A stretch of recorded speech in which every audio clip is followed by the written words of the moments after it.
Good morning, candidates. This is regarding Bank of Maharashtra, a recruitment of specialist officers scale 2 and 3.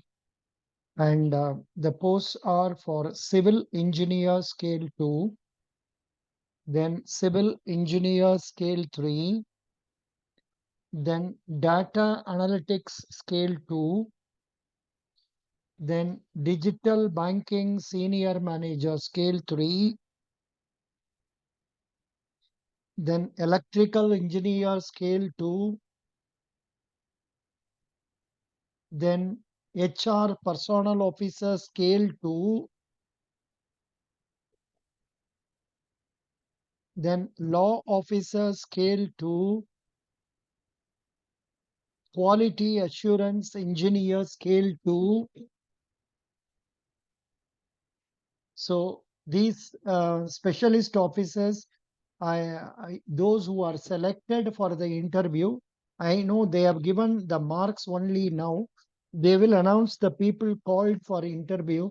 Those who are called for interview, if you want to have mock interview guidance, you can approach me through WhatsApp number 90030375557. You have to pay a fee of 610 rupees for 2 mock interviews. And regarding these posts, most of these are, say, related to your own subject.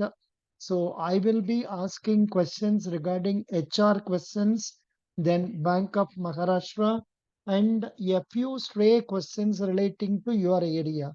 Of course, I can ask deeply about law officer area, civil engineer area questions I can ask, and also HR. But this quality assurance and all, I am not very familiar with it, but still we can go ahead with the basic introduction and also interview aspect of it. This will at least give you an experience of meeting the people at short notice. And mostly I'll be conducting in English, and if you want to have it in Hindi, no problem. हम हिंदी में भी बात कर सकते हैं, हिंदी में interview conduct कर सकते हैं, जैसे आपका सुविधा. Thank you so much.